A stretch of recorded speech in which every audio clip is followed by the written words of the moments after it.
Sir ఇప్పుడు ఆడపిల్లలకి పేరు పెడతారు. వాళ్ళకి ఎన్ని అక్షరాలతో పేరు ఉంటే మంచిది తెలుగులో అయితే? చూడమ్మా, మీరు ఎవరికైనా ఆడపిల్లలకి పేర్లు పెట్టినప్పుడు కానీ ఇప్పుడు ఎవరికి పేరు పెట్టినా మనకి గుళ్ళో పంతులు గారు ఉంటారు. ఆయన దగ్గరికి వెళ్ళి, అయ్యా ఆడపిల్లలకి ఎన్ని అక్షరాలతో పేరు పెట్టాలయ్యా అని అడిగితే ఆయన చెబుతారు 3, 5, 7, 9 అని. ఆడ్ నెంబర్లో పేరు పెట్టాలి అని చెప్తారు. ఆడ్ నెంబర్ 3, 5 అలా పేర్లు పెడితే ఆడపిల్లలు చాలా బాగా సక్సెస్ అవుతారు. అట్టని 2 పేర్లు ఉన్నోళ్ళు సక్సెస్ అవ్వరని నేను అంటున్నా. 3 పేర్లు ఉన్నంత సక్సెస్ అవ్వరు. వాళ్ళ జాతకంలో ఒక సక్సెస్ అనేది ఉంటుంది. వాళ్ళకి జాతకంతో 3 అక్షరాలు కనుక కలిస్తే ఇంకా బాగా సక్సెస్ ఉంటుంది. మరి ఇప్పుడు పేరు 3 అక్షరాలు పెట్టుకుని పిలిచేది 2 అక్షరాలు అయితే? పిలిచేదే మెయిన్ అమ్మ. పిలిచేది మన నోట్లోంచి ఏదైతే మాట బయటకు వస్తుందో దానికి మాత్రమే రిజల్ట్ వస్తుంది. మా సర్టిఫికెట్లో వీర వెంకట సత్యనారాయణ వరప్రసాద్ ఉంటే కుదరదు, చిరంజీవి గారికే రిజల్ట్ వస్తుంది. అర్థమైందా? ఎవరైతే 2 అక్షరాలతో పేర్లు పిలుచుకుంటారో, 3 అక్షరాల పేర్లు లేకుండా 2 అక్షరాలు 4 అక్షరాలు అలా పిలుచుకున్నటువంటి వాళ్ళకి 3 అక్షరాలు 5 అక్షరాలు అంత బలం అయితే ఉండదు, అంత సక్సెస్ అయితే ఉండదు. కాబట్టి ఎన్నో జాగ్రత్తలు తీసుకోవాలమ్మా. పేరు అంటే ఒకసారి పేరు పెడితే పేరు బలం అంటారు. ఆ పేరును బట్టే వాళ్ళ యొక్క లైఫ్ అలా పెరిగిపోతూ ఉంటుంది. నేను చెప్పేది ఏంటంటే, పేరు పెట్టేటప్పుడు మంచి అక్షరాలతో, ఇప్పుడు మంచి పేరు పెడితే పేరులో యాన్ వచ్చేటట్టుగా కనుక పేరు పెట్టుకోగలిగితే, ఇప్పుడు అనసూయ ఉంది, యాన్. అమితాబ్ బచ్చన్లో యాన్, అమీర్ ఖాన్లో యాన్, ఇలా యాన్ అనేటువంటి వర్డ్స్ వచ్చేటట్టు విధంగా కనుక పేర్లు పెట్టుకుంటే చాలా బాగా సక్సెస్ అవుతారు. ఇక్కడ 3 అక్షరాలతో పేర్లు పెడితే ఆడపిల్లలకి మంచి సక్సెస్ ఉంటుంది. కానీ చాలామంది 3 అక్షరాల పేరైనా మ్యాన్ అనే సౌండ్ వచ్చేటువంటి పేర్లు పెడుతున్నారు. మ్యాన్, వీళ్ళెవరు షీ కదా, ఆడపిల్లలు అంటే షీ కదా, కానీ పేర్లో ఏమొస్తుంది? మ్యాన్. మీకు తెలుసో తెలియదో, మీరు అప్పుడు పుట్టుండర్లే, వాణిశ్రీ గారితో ఒక సినిమా ఉంది, గంగా మంగ.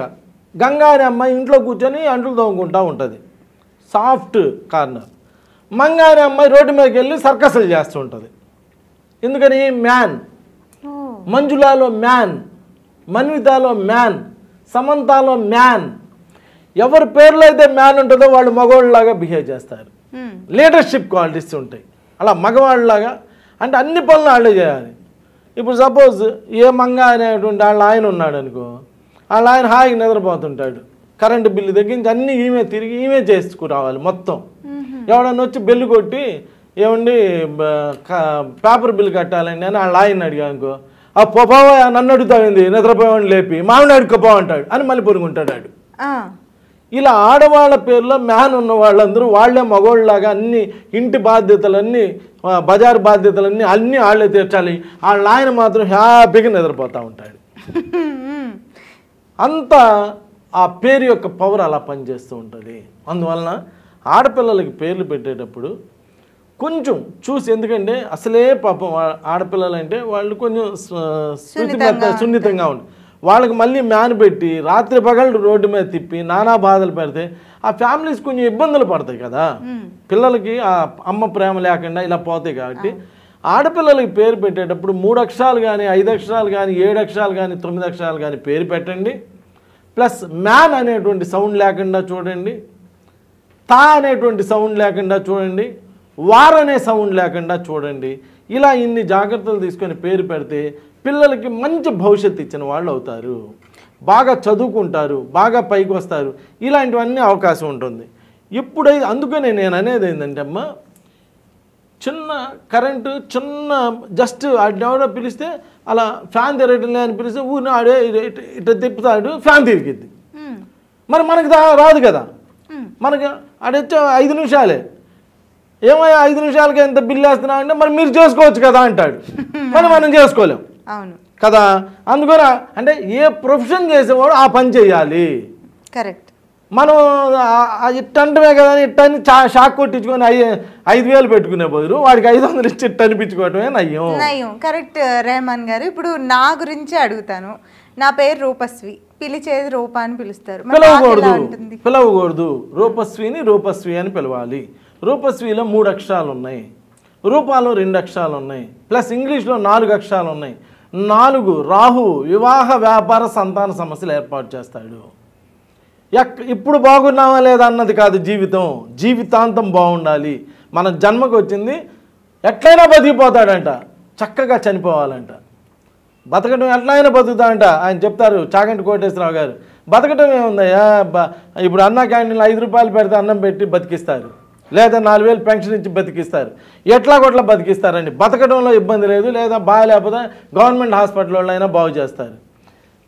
బాగా చనిపోవాలంట, బాగా అంటే ఏ ఇబ్బంది లేకుండా. అందుకని ఈశ్వరుని అడగండి, నాకు మంచి చావునివ్వండి.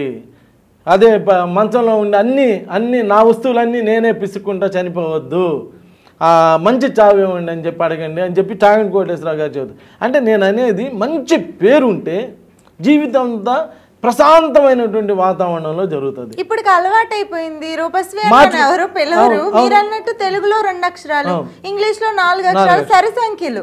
మరి నేనేం చేయాలి? అందుకని రూపశ్రీగా మారాల్సిందే. తప్పని తెలియనప్పుడు చేసాం, తప్పని తెలిసినా కన్నా మార్చుకోవాలి. ఏముంది, అమ్మ రూపశ్రీ అని పిలవండి అమ్మ అంటే రూపశ్రీ అని పిలుస్తారు. 4 రోజులు పోయినాక రూప అంటే ఆమె ఎవరా అని ఆలోచిస్తారు. మనిషికి మరుపు అనేది చాలా గొప్ప వరం. ఈ ప్రపంచంలో మరుపు అనేది గొప్ప వరం. అందుకని రూపశ్రీ అని పిలిపించుకుంటే రూపశ్రీ అని నువ్వు ఏది చెప్తే అది పిలుస్తావు. లేదమ్మా కాస్త నీ సర్టిఫికేట్ తీసుకురావా, నీ సర్టిఫికేట్లో చూసి ఏముందో చూసి పిలుస్తామని అవ్వడండు. నువ్వేమని పిలుచుకుంటే మాకెందుకు, నువ్వు చెప్పిన పేరు మేము పిలుస్తాం. అలా ఏదైనా ఒక రూల్స్ ఫాలో అవ్వాలి. నేను చెప్పేది అదమ్మా, మన పూర్వీకులు మనకు కొన్ని పద్ధతులు చెప్పారు. పద్మశ్రీ అని ఉంటే పద్మ అని పిలుచుకొని డిస్టర్బ్ అవుతున్నారు, పద్మజ అని ఉంటే పద్మ అని పిలిపించుకొని డిస్టర్బ్ అవుతున్నారు. ఇవన్నీ డిస్టర్బ్డ్ నేమ్స్ అమ్మా. కానీ చాలా మంది పెట్టిన పేరును పిలవరు, నిక్ నేములు పిలుచుకుంటారు. దాని గురించి నెక్స్ట్ ప్రోగ్రామ్ చేద్దాం, దాని గురించి కూడా నెక్స్ట్ ప్రోగ్రామ్ చేద్దాం అమ్మా. Okay, God bless, thank you.